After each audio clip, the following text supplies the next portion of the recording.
Today I am doing a Nalbind and chill video, and I'm going to be talking about me and ebooks. When I was younger, I had I had a lot of thoughts about like the purity of books, and how I felt like I was having the authentic experience if I was reading a paper book and actually physically turning the pages. I was also skeptical of screens because of I don't really like screens, especially reading on color screens that update 24 times a second.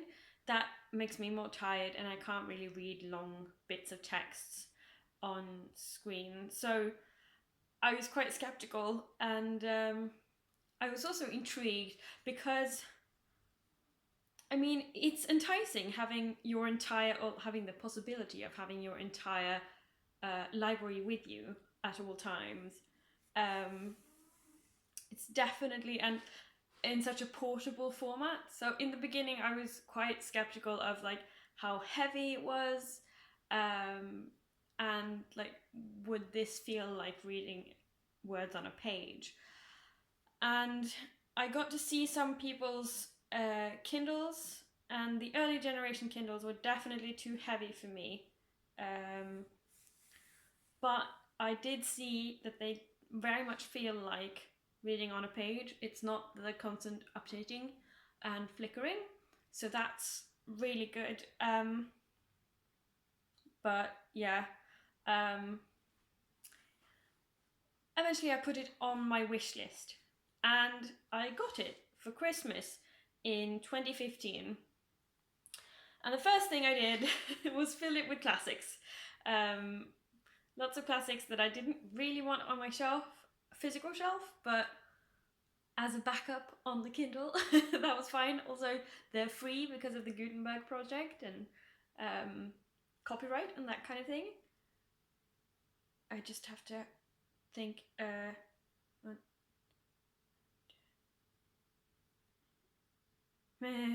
Oh no. I always forget between each one which one I use. Can I guess from another?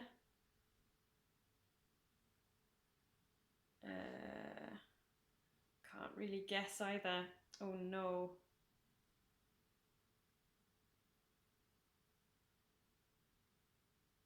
I think it's this one. Okay. Anyway, yeah, so I put it on my wish list. I got it for Christmas. I filled it with classics, and then the first year I read 3 books on my Kindle. There were Black Beauty and that kind of thing. Black Beauty was actually my first one, so that was in 2016. And then it sort of escalated slowly but surely to 5 books in 2017 and 9 books in 2018. And then in 2019, it took off. I read 18 books in 2019. Let's see. And it's definitely it's a combination of factors. I was living light, so I was moving around and moving with only a partial part of what I owned, so that was a factor, definitely. I was also getting into romance, which I did during the summer of last year. I got into romance, the kind of not safe for work type romance, and that really the fact of not having to wait for these books, and also some of them are really short and quite cheap, so just being able to download them and then read them, download the next, read that really made a difference. And I realized I really like reading on my Kindle. I can have the font I want and the size of font I want, and as much light or little light as I want. Actually, when I started reading on my Kindle, I preferred no light, and now I have sort of upped the light level so it sort of matches daylight, and then in the evening it shines, but it's fine. Yeah, I like that feature that I can decide to turn it right off if I want to. If I'm sitting outside in the sun, I can turn it off. I think maybe in 2018 or 2019 I decided to just go on holiday with just my Kindle and no paper books.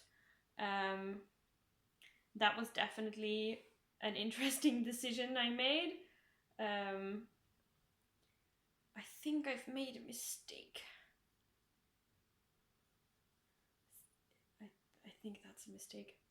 Let me see if I can rectify this mistake. Oh no.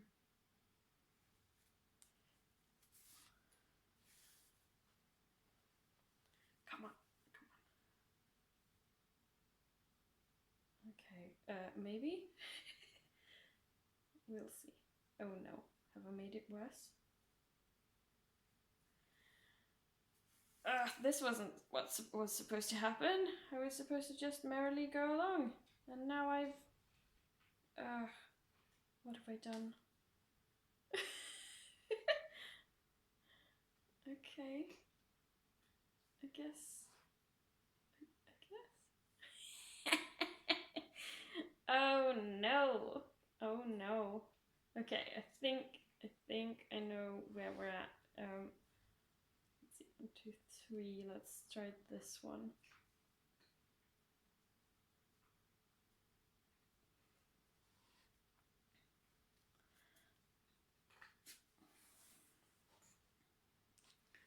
I think that's right. Okay. Yeah, so it really took off in 2019, and then in 2020, this year, I've read 15, I think, so far. 15 ebooks, maybe more, since I counted this one. Yeah, a lot.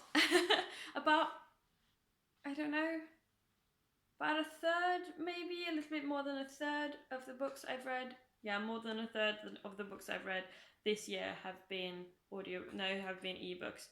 And last year it was a third. So it was about a third paper, a third of audio, and a third of ebook.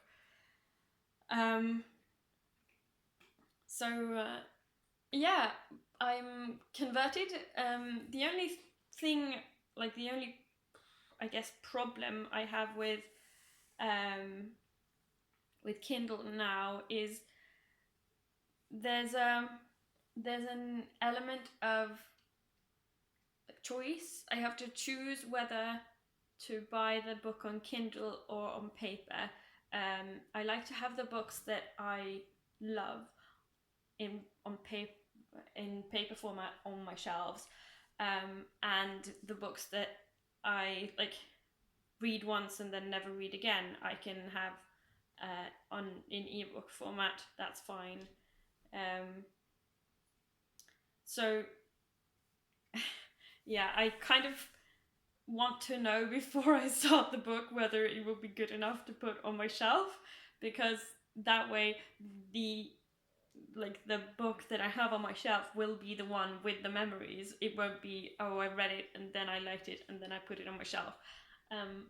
It sounds stupid, but you know. So I'm trying to figure out how to prioritize that. So far, I've done mostly books I'm not super excited about on Kindle. Sometimes I've done one book in several formats, like Priory of the Orange Tree. It's far too heavy for me to comfortably read in many places and bring with me. So I bought that on Kindle thinking I'll read more when it's on Kindle. And then I ended up doing a road trip, so I bought the audiobook so I could listen to it instead. So at different points of the reading, I read it in different formats, which was quite funny, actually. the other thing I thought I would talk about is VEDA and how it's been. So back in April, it actually gave me quite a lot of purpose, but I was stressed about like having a video for the next day. And this time I've not been as stressed about having a video. I've had so many video ideas lined up and I'm pretty happy with all of them. Like how, yeah, I've made a variety of content. It's been definitely okay.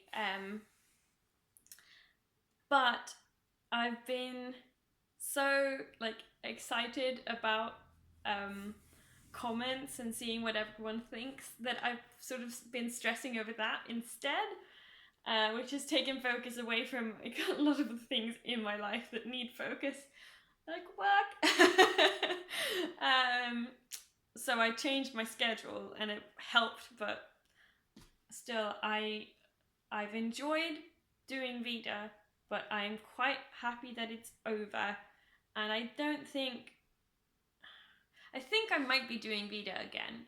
Like, it is really a way to stretch myself and like have ideas and do them and lower my quality, like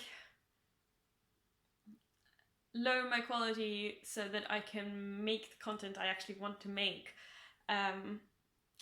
But I don't think I'll be doing it soon.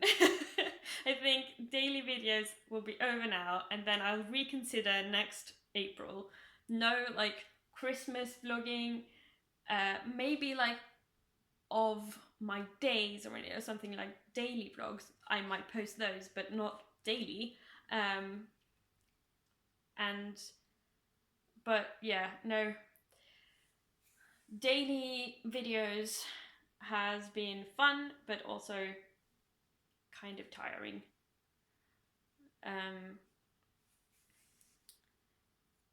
Yeah.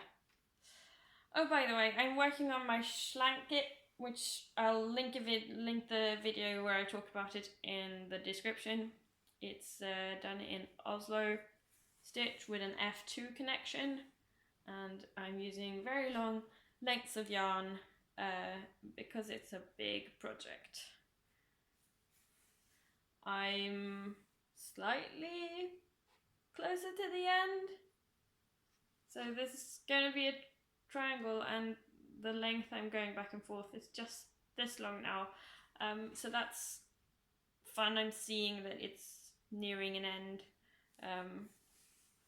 But I definitely don't work continuously on this one. It's kind of a backup project for whenever I want to watch a movie and Nalbind, or listen to an audiobook and Nalbind, something like that.